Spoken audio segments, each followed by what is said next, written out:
It's going to be a special night at Tim Hortons Field because during halftime at tonight's Ticats Elks games, one of the best receivers ever to put on the black and gold will become a permanent fixture on the wall of honor. Darren Flutie played 86 games for the Cats from 1998 to 2002, winning the Grey Cup in '99, and we are happy to have him on the couch this morning with us. Darren Flutie, welcome to the show. How are you, man? Tim. I'm doing great. Good to see you. And look at Thank you. Look at these great T-shirts. Do you like these? Huh? They threw a little image of myself. That's fantastic. On the front. Yeah. It's a while ago, but what's it like seeing that old footage?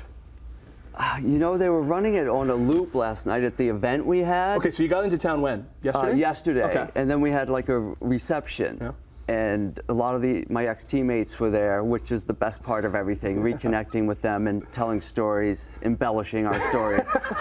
But they had these games and catches on a loop, and my kids are watching it, my wife's watching it, and they're like, "Oh, you're so great, you never dropped the ball." I'm like, well, they're not going to show a video of me dropping balls, so they put a loop of like catches. Well, it's interesting you said your family. So we saw a video there of the kids. So the kids like would remember you playing with the Cats? They do. Yeah? They remember living here. This was the last place I played in the CFL. I retired in 2002. So my daughter was born in '94, my son '96. Right. So they were old enough to remember it, and they remember certain things. And I. Are they here now? They come with you? Oh yeah. Yeah, they're back at sleeping in. Yeah. Right where I would be.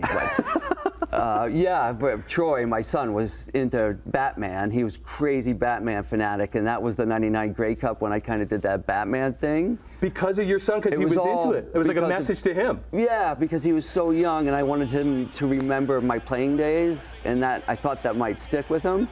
And sure enough, it's stuck around for a while. Oh, that's awesome, man. So the last time you were in town was last fall for Danny McManus is when he was inducted into the Wall of Honor. Because how come it took so long for you to come back?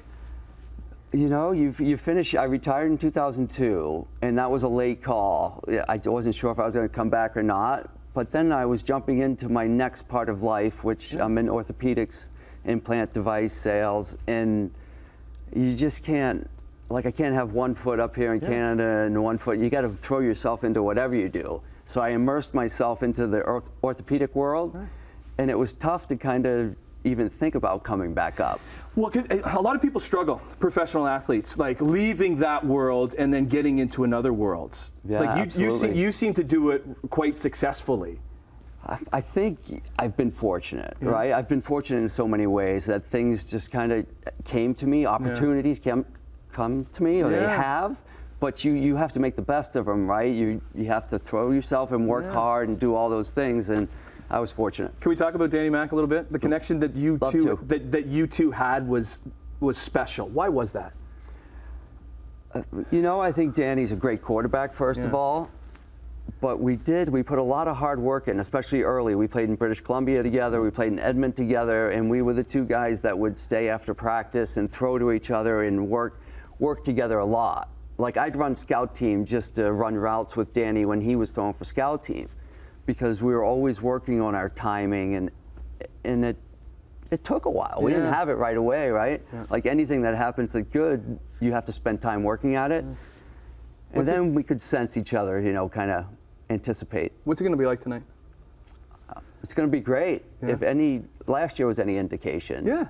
With Danny's, it was so much fun. Yeah, you have your family, you have your friends, and you have Black and Gold Nation. You know what I mean? Like, and they're so loyal. And what do they mean to you, the fans here in Hamilton and Steeltown? Hamilton's a special place. It's just one of those cities in the CFL where you can walk around town and people will come up to you and say, "Hey, great game last week," or "Oh, you guys got to do better this week." They'll tell you what you did wrong too. They shoot straight. There's no, "Oh, you dropped that post ball. That could have been a touchdown." I'm like, "Thank you. I had actually forgotten that." But you love that, the fact that they're into the game and they know the players and they're engaged. Listen, thanks for taking the time and getting up early, because tonight, as I mentioned, it's going to be special. So the Cats are taking on the one of Darren's former teams, the Edmonton Elks, and at halftime he's going to be the 26th member into the Wall of Honor at Tim Hortons Field.